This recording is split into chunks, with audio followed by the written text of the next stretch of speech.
another edition of Cooking Corner. Today we are going to be making quick and easy quesadillas for our kids and families at home. I'm going to turn it over to Taylor today. She's going to run the kitchen and have some fun. Hey everyone. So the ingredients that you need for today are going to be flour tortillas, or you can use corn tortillas, any brand you want. And any type of cheese you want. We have a mixed Mexican blend and just cheddar. So the first thing I'm going to do is turn our burner on medium-high heat. Now Taylor is using a non-stick pan for our induction burner. If you either have a non-stick pan at home on your regular stove or grill, or if you don't, make sure that you use Pam spray or any other non-stick spray that you can put on your pan to help it come off, because you don't want your quesadilla to stick. You can also use butter or margarine, but we're going to make these for our clients today, so we want them to be the most healthy choice as possible. So you can use either just one tortilla, or if you want to make a stack like they do at Taco Bell, you can use two. But I'm going to place one, and we're going to add some cheese. You know, I just think about this popping like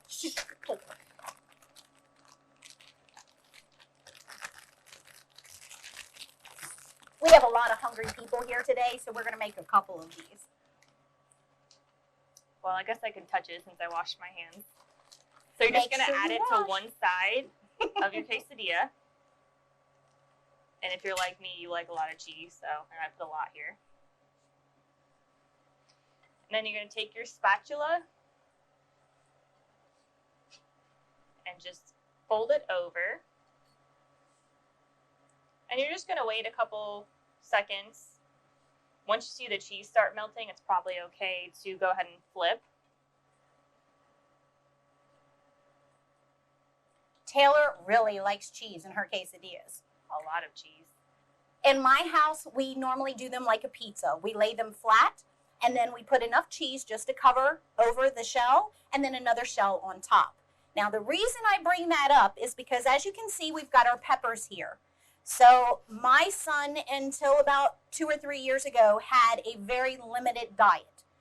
Trying to get him to eat new foods was near impossible. Peppers, mushrooms, vegetables, broccoli, anything along those lines that would be healthy for him, he would much rather have in a shake. So quesadillas are a really good way for parents to introduce new foods to their kids, because the cheese can cover it, and if you have the kid making it, it can be fun.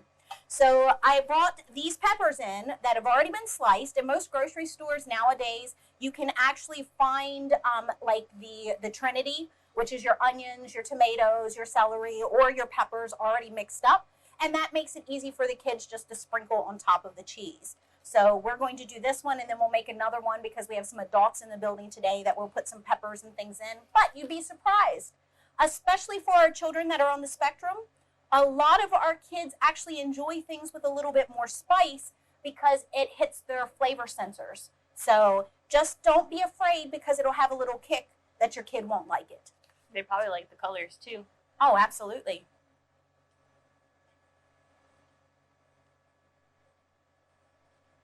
And all it takes is a couple seconds on each side. So then you can go ahead and put it on your cutting board and cut it into however many pieces you want. I'm going to do 4. Or I didn't measure out very well, so I'm going to do 3. Now, while she's doing that, the other method that we were talking about doing, I'm going to flip sides with you, is just taking your straight shell down onto the pan. And can you zoom in? Can they see this part of it? And then just take enough cheese just to cover the surface area, because remember, this is going to melt down. Now, this would be a good part if you have your pepper rings.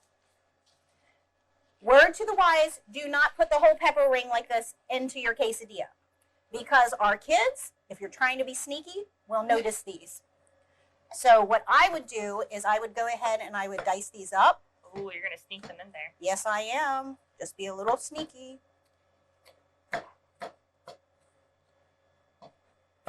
And as you can see, we are also just waiting for that cheese to melt down.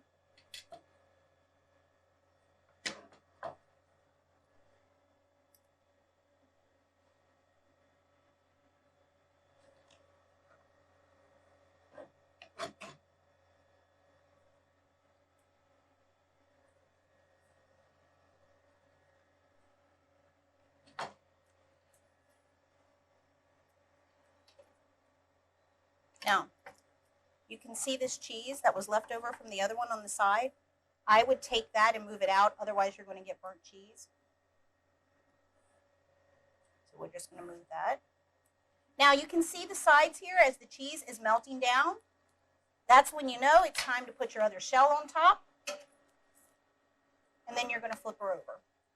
Now, this one, you see how it got brown? Okay, my kid would not eat that.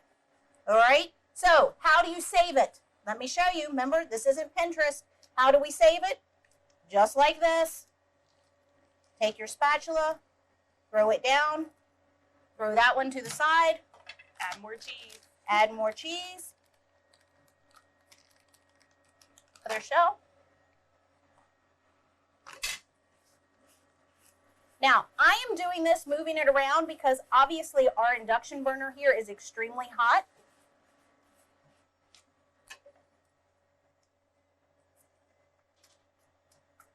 Now, it's done it to the other side. So this is not Pinterest, and I promised you, what would we do? We're going to be real with you. If this happens to your quesadilla, your pan is too hot. So no matter what we were going to put in here, it's going to be way too hot. So for this one, we're going to send that one to the dumpster. Yep, I just did that. Yep. Okay, so we're going to let the pan cool down. We're going to tell the induction burner to chill out for a second. That's what that beeping was. Anytime we take the pan off the induction burner, it's going to make a sound to let us know. So we're going to let this cool down for a second. While it's cooling down, go ahead and get your shells ready. Now, this will be very important for brothers, sisters, sisters, or brothers, because if one gets cooked perfectly, well, why didn't mine get cooked? We've all heard it as moms and dads. So let the pan cool down for a little bit. You know, that's when you can use your pan spray. Spray it in there. Now, this is a rule of thumb. If you're using butter or the spray and you can see that it's turned brown, then you know that your pan is too hot. And all I'm going to do is run a paper towel over the nonstick surface. And at the same time, it gives the pan the opportunity to cool down, and I don't have any of the remnants left in the pan. Okay, as you can see. So we're going to spray our pan spray, and as you can see, it did not turn dark brown. So we know that the pan has had time to cool off. Then we're going to put our quesadilla shell down. We're going to put our cheese down. And this one we're going to make like a pizza. So we're going to use 2 of the quesadilla shells. We're going to have the cheese here on this one. And then Taylor is already dicing up some of our peppers so that we can put that into our quesadilla shell. And again, this would be the time that you could put anything in there. You could put the little heads of some broccoli in there, very thin. Now watch the consistency, because otherwise your spy skills will be busted. Your knife skills are better than mine. I've had a couple more years doing this. That's true. All right. So we have our peppers, and we don't want to waste any of the peppers. Miss Vicki, this was for you. And then we're going to go ahead and put the other shell right on top. I like to push down on mine because when the cheese starts to melt, it lets it settle to the other quesadilla, the shell, so that way when we go to start flipping, then it doesn't fall out and become a hot mess. And just to let you know, my son is extremely picky with the texture of the shell. If it is too crisp, he will let me know it is too crisp. If it is soft, he'll tell me it's not cooked enough. So learn to whatever your liking is. So our film producer, John, prefers the quesadilla shells to be a little more crispy, a little more browned out. So the one I threw away, he would have enjoyed. Okay, so as you can see, this nice golden brown color is what we're going to be looking for. Once you get to that golden brown color, then you can go ahead, grab your shell, move it on over to your cutting board. And then just like Taylor said, you can cut this up. For me, I'm going to do this. Here you go. We can do fractions, guys. So this is one whole.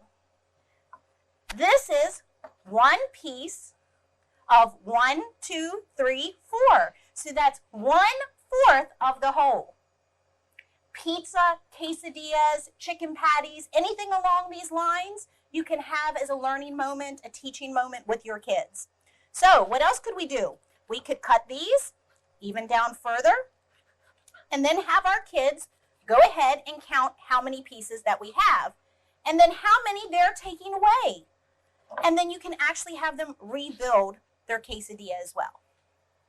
So again, always remember there is a learning opportunity in every moment while you all are together. So from our kitchen to yours. Oh, I didn't get that.